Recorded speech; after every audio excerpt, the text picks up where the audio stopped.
सपा प्रत्याशी पिंटू भैया के पक्ष में इस समय हम लोग हाटा विधानसभा के जो है कि ब्लॉक सुगरौली के ग्राम सभा पटनी में मौजूद हैं। आज इस गांव का भ्रमण करने के बाद तमाम जो है कि यहाँ किसान भाई मिल गए हैं। देखिए हम लोगों के सामने परशुराम निषाद जी हैं। यह जो संजय निषाद जी के साथ बहुत दिनों तक काम किए। संजय निषाद आज जो है कि 7 साल हो गया भाजपा के सरकार में हैं, मंत्री भी हैं, उनका लड़का सांसद भी है, एक लड़का विधायक है। और जब यह कोई समस्या लेकर के जाते हैं तो बता रहे थे कि कोई सुनवाई नहीं होती है। तो मैं बहुत बहुत धन्यवाद करता हूं परशुराम निषाद जी को, जो आज हमको इस जो है कि गरीब बस्तियों में घुमाए। हम लोगों के चाचा जो है कि बहुत ही पुराने कांग्रेसी नेता थे, लोहर जी, और हमारे बगल में जो है कि पड़ोही निषाद जी। चाचा जी क्या नाम है आपका? देवनाथ प्रजापति जी। देखिए प्रजापति समाज इतना जागरूक है, ये जो है कि मिट्टी के बर्तन बनाने का काम करते हैं, लेकिन इनके का भी जो रोजगार है इस सरकार में खत्म हो गया है। ये लोग भी हाशिए पर हैं। इनके बच्चों की पढ़ाई, क्या सभी के बच्चों की पढ़ाई जो है कि नहीं हो पा रही है। यह सरकार कही थी कि हम शिक्षा को बढ़ावा देंगे, गरीबों को आगे ले जाएंगे। इतने कापी किताब पेन पर 18% GST लगा दिया, गरीब का लड़का नहीं पढ़ पा रहा है। और हीरा पर जो है कि 3% जो है कि GST है। बताइए जो लाखपति और पूंजीपति करोड़पति है उनको व्यवसाय में सरकार कितनी छूट दी है, और आप लोग हम लोग बच्चों को पढ़ाएंगे कैसे? और हम लोगों के साथ में जो है कि राम गति प्रजापति जी भालुआ से चल करके आए हैं, और सुखदेव निषाद जो जमुना निषाद जी के समधी हैं हम लोगों के साथ हैं, रमाशंकर निषाद जी हैं, और देखिए कांग्रेस पार्टी के नेता विमलेश सिंह हैं। कांग्रेस ने जो काम किया इस देश में उसका प्रचार नहीं हो पाया। देखिए कांग्रेस एक जो ऐसी पार्टी थी जो जिसके समय में धान, गेहूं, अनाज और गन्ना से लोग शादियां कर लेते थे। क्यों चाचा?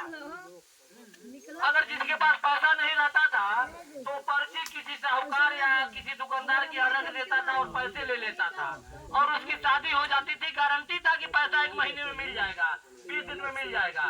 लेकिन इसमें कोई गारंटी नहीं है। मोदी जी इतनी गारंटी दे रहे हैं, कहे थे कि हम हवाई चप्पल पहनने वालों को हवाई जहाज में बैठाएंगे, लेकिन आज क्या है, ऐसे ऐसी ट्रेनें चला दी हैं।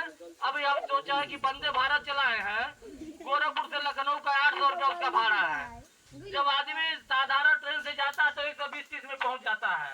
तो ये गरीबों के लिए क्यों कुछ नहीं किए। कहे थे कि हम विदेश से काला धन लाएंगे, सारे भारतीयों के खाते में 15 लाख रुपए जाएंगे। उसके बाद से कहे थे कि महंगाई कम करेंगे। उसके बाद कहे थे 100 स्मार्ट सिटी बनाएंगे। सभी बातों को छोड़ दिया जाए। मैं निषाद समाज से हूँ, पूरे देश प्रदेश में साइकिल से चलता हूँ। घर पर 1 महीने भी 1 साल में रहता हूँ, 11 महीने मुझे आप लोगों के बीच में ही समय बिताना पड़ता है। मैं लोगों को जागरूक करता हूँ। हमारा निषाद समाज इतना मेहनत करने वाला है, लेकिन आज देखेंगे जो है कि इतनी तेज दुनिया आगे चल रही है, लेकिन पता नहीं क्यों हमारा निषाद समाज बहुत पीछे है। देखिए आर्थिक शैक्षिक योग्यता का बहुत जरूरी होता है, और देखिए निषादों के पास कोई दल नहीं है। मैं आपको बता दूं कि जिसके पास दल है उसी के पास बल है, और जिसके पास बल है उसी के समस्याओं का हल है। क्यों परशुराम भैया? निषादों की कोई पार्टी नहीं है। एक समय था जो बहन फूलन देवी डाकू थी, मजबूरी में वो डाकू बनी थी, उनके साथ जुल्म और अत्याचार किया था। उस समय की सरकार ने उन्हें तिहाड़ जेल में बंद कर दिया, किसी की नजर नहीं पड़ी। कहेंगे तो इसीलिए धरती पुत्र नेता जी का नाम नहीं आता है। मुलायम सिंह यादव जी की नजर पड़ी। हमारे समाज के जो नेता रहे, उन्नाव से मनोहर लाल जी और बादा से विशंबर प्रसाद निषाद जी, वो लोग जो है कि नेताजी को बताए और पूरी कहानी बताए। नेताजी ने कहा चलो यार दुनिया बगावत कर लेगी, कोई बात नहीं, लेकिन मैं फूलन को जेल से बाहर निकालूंगा और उसको सम्मान दूंगा। उन्होंने फूलन देवी को जेल से बाहर निकलवाया, और इतना ही नहीं, मिर्जापुर से जो है कि अपने पार्टी से 1996 में टिकट दे दिया। और अपना पैसा लगाकर खर्च करके गांव गांव जाकर के उनको संसद बना करके दिल्ली के पार्लियामेंट में भेज दिया। इन लोगों के आंखों में किरकिरी हो गई कि इतने जो है कि छोटी जात की महिला संसद में बैठ रही है, और उसने जो जुल्म किए थे उनको जो है कि नरसंहार मौत के घाट उतार दिया था। बहुत सशक्तिकरण शक्तिशाली महिला थी फूलन देवी को, उनको जो है कि दुर्गा के रूप में भी जाना जाता है, उनको मिलता है। जमुना निषाद जी के बात आती है, जमुना निषाद इतना संघर्ष करते थे, गोरखपुर से नेताजी ने उन्हें कई बार लड़ाया और 2 बार वो चुनाव भी जीते थे, लेकिन यही बीजेपी के सरकार और जो है कि आदित्यनाथ जी ने उनको जबरदस्ती हरवा दिया कई चुनावों में। आप लोग के सामने की बात आप लोग सब जानते हैं, तो मैं ज्यादा कुछ नहीं कहूंगा। हम लोग देखिए अब इंडिया गठबंधन बना है और अखिलेश यादव ने पीडीए बनाया है, पिछड़ा दलित और अल्पसंख्यक। देखिए वोट हमारा और राज तुम्हारा नहीं चलेगा, नहीं चलेगा।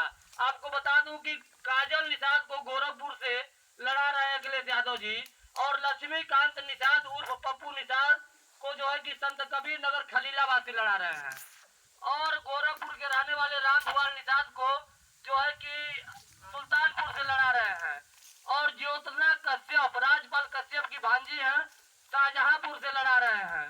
और जहां से फूलन देवी का भी नाम आया है, मिर्जापुर से लड़ती थी, तो वहां समाजवादी पार्टी ने रमेश बिंद को दिया है, और रॉबर्ट्सगंज से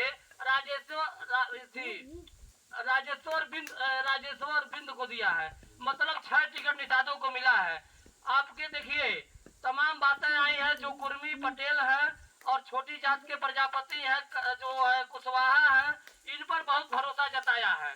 तो हम सभी छोटी जो जातियां हैं मिल करके जो हमारा यहाँ से टिकट पिंटू भैया को मिला है, उनको जो कि ज्यादा से ज्यादा साइकिल का बटन दबा करके, अगर जो अपने गांव में 1-2 लोग नहीं जुट रहे हैं तो उनको समझाया जा, बताया जा दादाजी कि आपने 10 साल भाजपा को दिया, भाजपा ने आपको क्या दिया, एक बार बदलाव किया जाए। और देखिए इनका जो घोषणा पत्र है यह गीता और कुरान की तरफ से साफ होता है।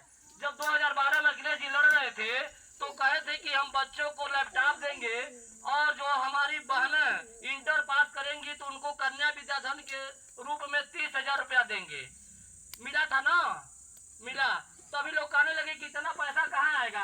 अभी भी लोग कह रहे हैं, देखिए डाटा और आटा फ्री होगा, बिजली फ्री होगी, और महिलाओं के खाते में 8,500 रुपया आएगा। लोग कह रहे हैं कि अरे पैसा कहाँ मिलेगा, ये बताइए।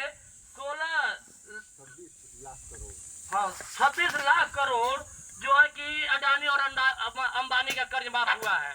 उतना पैसा अगर रहा होता तो अपने भारत देश में किसी किसान के ऊपर कर्ज नहीं रहता, माफ हो गया होता। 2009 में कांग्रेस ने कर्जा माफ किया, किसी के साथ भेदभाव नहीं किया था, एक सिरे से जो भी उसके दायरे में आए थे सबका कर्जा माफ हुआ था। तो मैं बच्चों जो हमारे सामने खड़े हैं, आप लोग अपने माता जी से बताना, पिताजी से बताना, तुम लोग होशियार हो, पढ़ते हो, तुम लोग जाकर बताना कि